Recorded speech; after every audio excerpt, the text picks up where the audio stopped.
Actualité, le Fonds des Nations Unies pour la population, en accord avec le programme d'urgence du gouvernement, a décidé de réorganiser les centres de santé communautaires. Après donc le centre de santé de la commune de Makori, l'agence onusienne a mis le cap sur l'ouest de la Côte d'Ivoire, où la crise post-électorale a fait d'importants dégâts au plan humanitaire. Justine Djiké.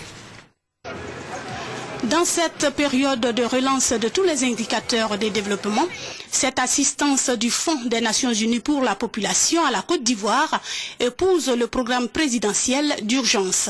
Un programme qui permet aux populations vulnérables, que sont les femmes, les enfants et les personnes âgées, d'avoir accès aux soins de santé essentiels. La réorganisation des services de santé de la reproduction et les services de base communautaires constitue une stratégie appropriée pour améliorer de façon significative le système sanitaire ivoirien. À l'hôpital général de Danané, nous allons doter cette structure de matériel et équipements. Nous allons les former en gestion et introduire certaines normes de manière à ce que le travail soit fait avec beaucoup de qualité. Deuxième point, nous allons faire une redistribution des locaux, un réajustement du circuit du client, de manière à ce que la fluidité, le circuit du malade soit mieux observé. La cérémonie de lancement de la réorganisation des services de santé de l'Ouest s'est faite à Danané autour de 3 points.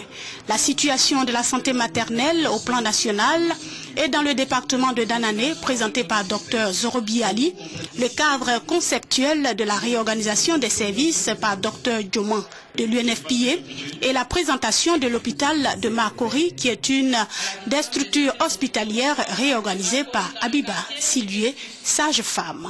Présent en Côte d'Ivoire depuis 1972, l'UNFPA apporte son appui technique et financier au gouvernement pour utiliser les données démographiques dans la formulation des politiques et programmes visant à réduire